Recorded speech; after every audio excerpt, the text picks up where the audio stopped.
I introduce now Benedetta Tagliabue, co-founder of EMBT Barcelona in Spain.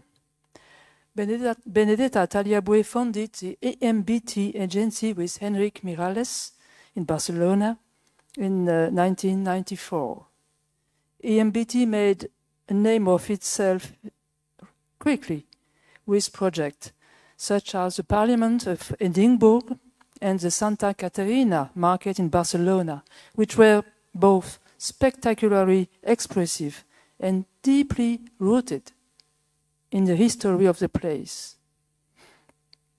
After the death of Enric Miralles, EMBT went on to work on major international projects in China, in Europe, in Hamburg, Greater Paris, Shanghai, Barcelona, Naples, and so on.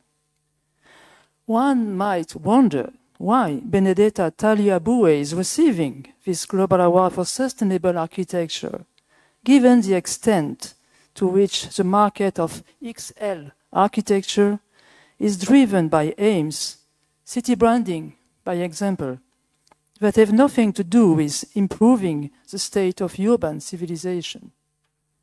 But there is a thing.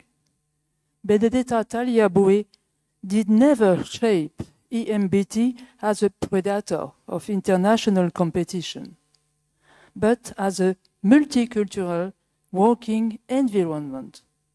Some 40 passionate architects able to embark all projects all together in a train of permanent experimentation. For that, they have method, cartographies, collage, exploration. And they have a ethic given by Benedetta to give creative experimentation all the time it needs. These ethics often almost ruined the economics of the agency.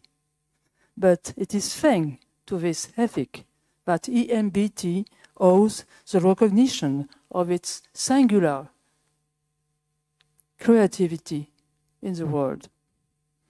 On experimentation, EMBT delivers two messages from my point of view. At first, experimentation in architecture also feeds on history. Benedetta and Enric learned this on the archaeological digs of the old Santa Caterina market in Barcelona, discovering painted stucco hidden beneath plaster, ceramic, old ceramics, buried beneath rubble. When they crossed archives and plans to understand the continuum of the site metamorphosis. Since this period, EMBT has treated every project site not as a blank page, but as a palimpsest, unfolding it to nourish the exploration of each project. The second message is that architecture is a continuous experimentation with material and structure. That EMBT never delivered a parachuted international architecture is due to its curiosity about material innovation, knowledge, and resource. It is through this that a project takes root in a culture, as in the case of the Spanish pavilion at the Shanghai International Exhibition. Let's remember, no one believed in, no one wanted the wicked basket envelope that Benedetta proposed. We have never done it before. It will not age well. It will cost a fortune, says the client. But then the Spanish craftsman arrived. But then they got on wonderfully with the Chinese craftsmen. Together, this team of craftsmen competed in invention to wave this amazing canopy. Benedetta Tagliabue quotes a simple sentence by Enric Miralles. When it's unmade, it shows. And she adds, it is a greatness of all those hands working on a building that makes this building unique. Dear Benedetta, you have your words.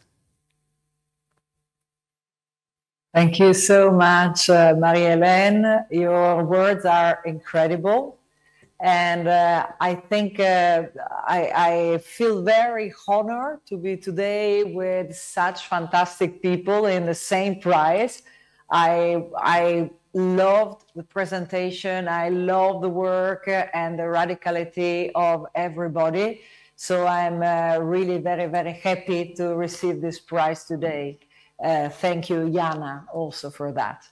So today about experimentation and about trying always while we do architecture, I thought it would be nice to have the showcase of the Spain Pavilion, which I show here with workers like dancers on the structure. So, it was in Shanghai, a competition that we were absolutely sure not to win because it's Spain and I am Italian. It was also Spain national symbol in the exterior, and I'm coming also from Catalonia, which is a region which is not absolutely identified with that. So when we did the competition, we were very light, we were very playful. We could have this sense, we will not win. We do it because we really would like to say something. And I remember in our international team, there was a fantastic Japanese architect in love with Penelope Cruz and all the flamenco world. So we let the flamenco world to have a very little space and the building becoming a real flamenco symbol, bringing this dynamic of Spain into the Shanghai Expo. But also we were very much in love with these traditions which are getting lost and that are nearly the same in China, in Spain, and in the rest of the world. So we thought this is a wonderful language, the language of hands, which makes tools. Why don't we try to make a building which is looking like one of these tools, which is really a kind of an enormous handmade material. So we worked on the geometry. We imagined a building which had courtyards and different openings, some interior, some exterior, and then had a fantastic dress around, which would be like this of the Miyake dresses, let's say, looking very mysterious. You don't know if it's a living being or if it's an inanimate being or if it's something appearing that you don't really know what it is. So we tried in our office and we tried to see how do we make this dress made out of wicker.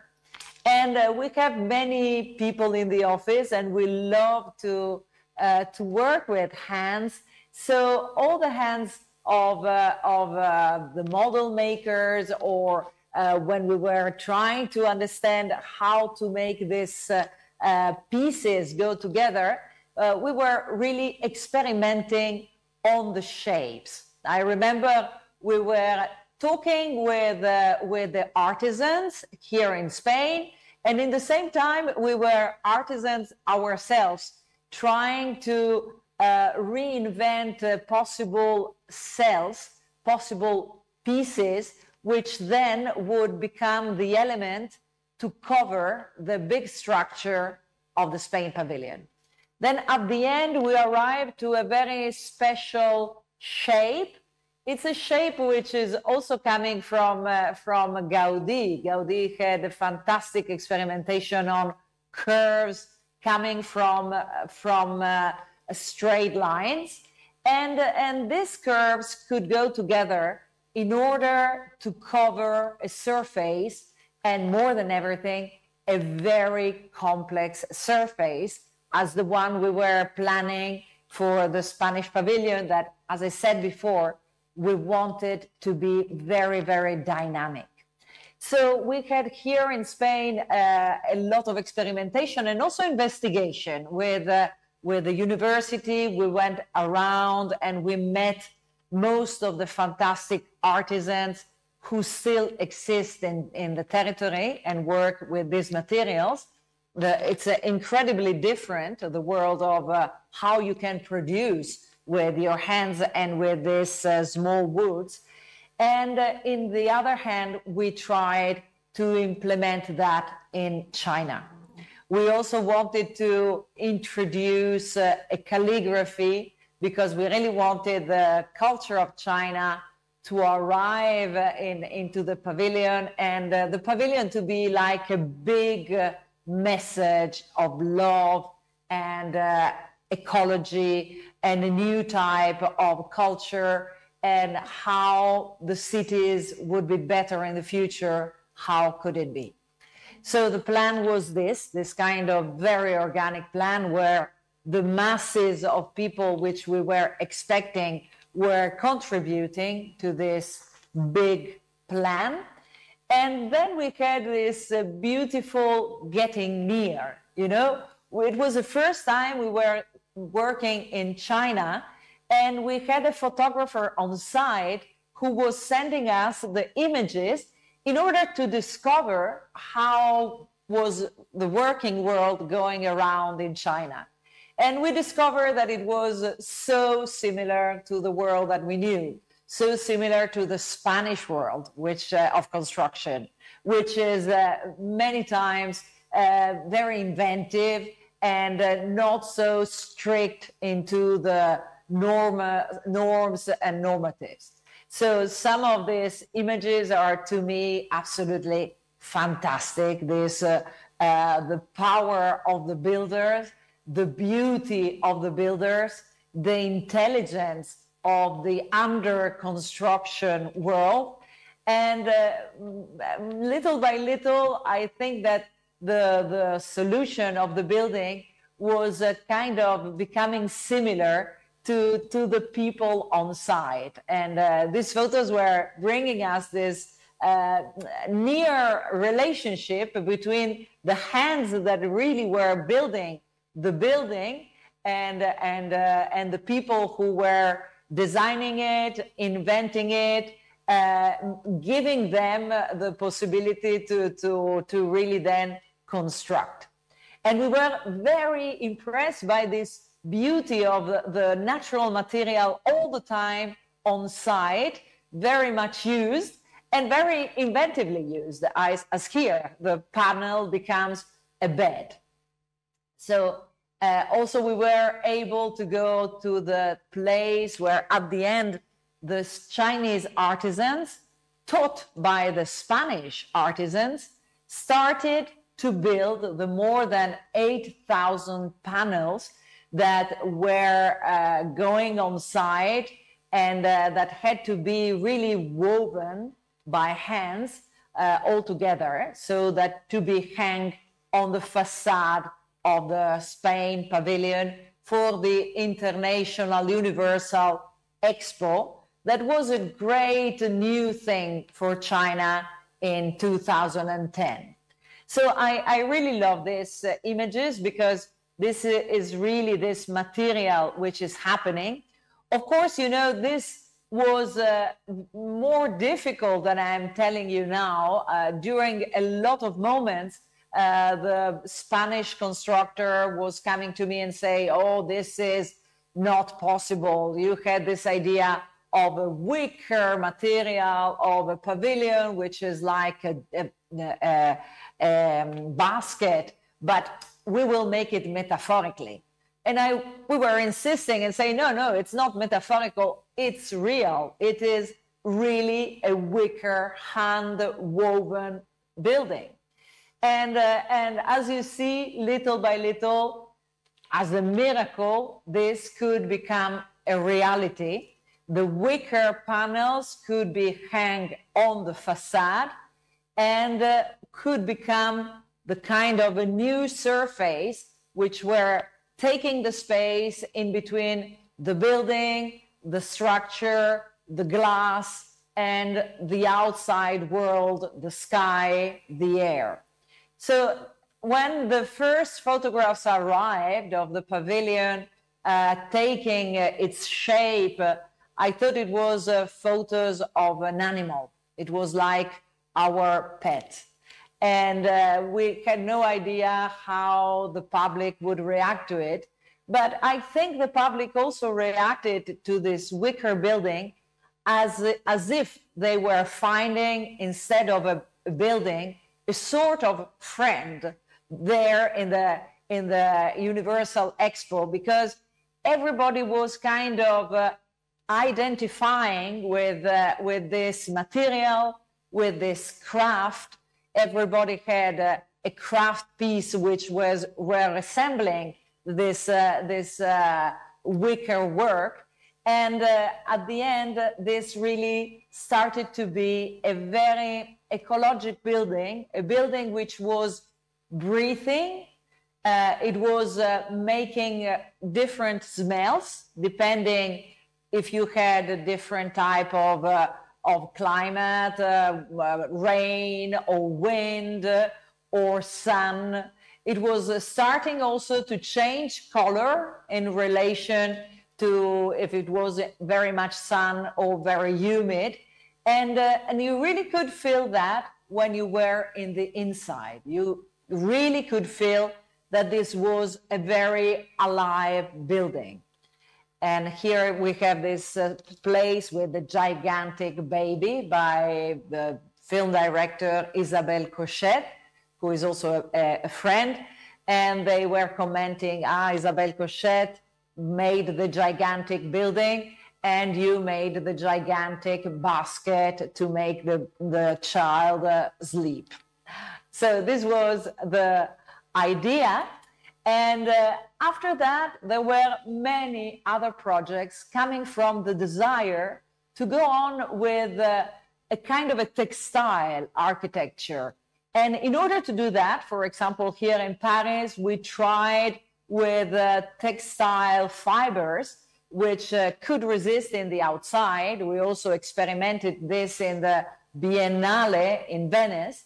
But here it was especially for a subway station in a very difficult place in Clichy-Montfermeil, where destruction, social uneasiness was happening. So we tried to invent a way of resembling, making the building resembling the environment. So here, this market was happening, and on top of this market, in the future, the station should happen.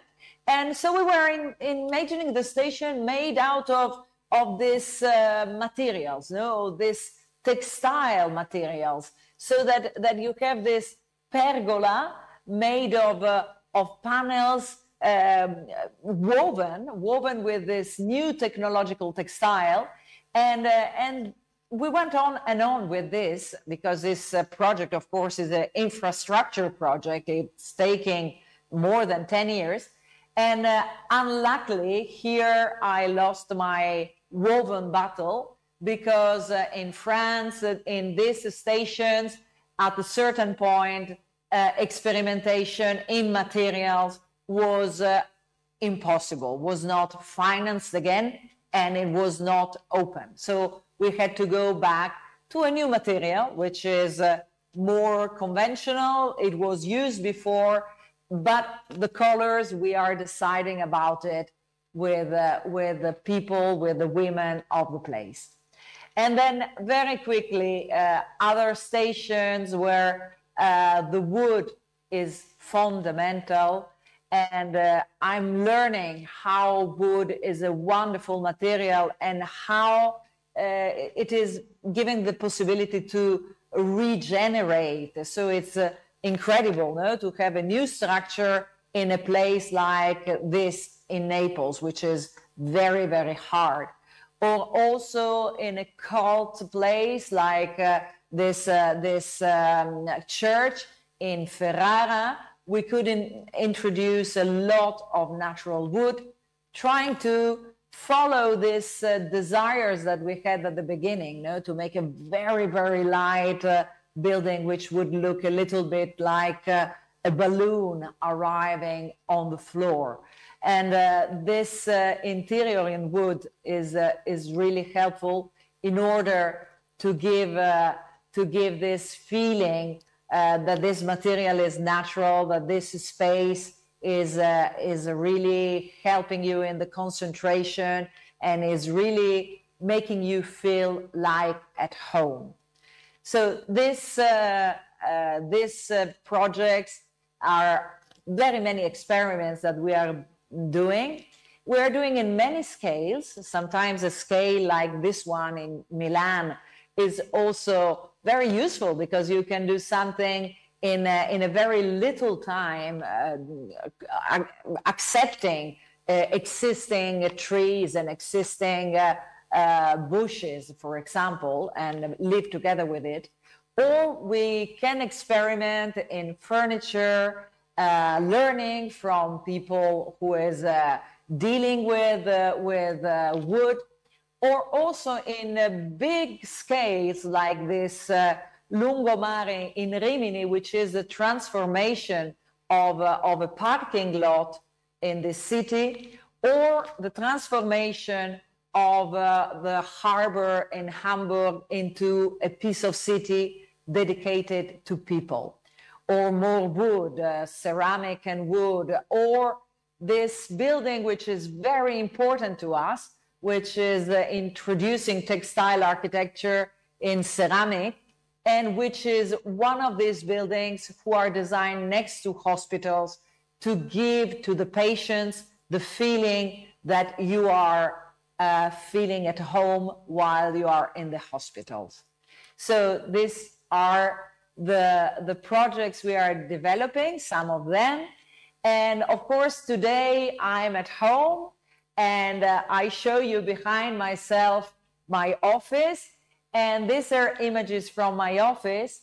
So I'm welcoming you here today, but I wait for you to visit us in Barcelona, in our office, which is both an office and experimental place called Erik Miralles Foundation. Thank you. Thank you, Benedetta. Thank you very much. And thank you to all the 5 architects, yes, for those amazing lecture, for this Global Award for Sustainable Architecture 2023. I think we could offer to the people the diversity of experimentation today, and may add a diversity which is the aim of this Global Award for Sustainable Architecture. The idea, which never changing, is not to create a selective academy of the best architects of the world, but maybe to build and to offer to each of you something like a petri box. Let's think that all of us, you are bacteria, living bacteria, entering the petri box to exchange, to nourish the international debate, and may I hope to produce a better nourishing for the planet. But the last word will be given by Catherine Chevillot, President of the Cité de l'Architecture, and Jana Revedin, President Founder of the Global Award for Sustainable Architecture. Catherine, please.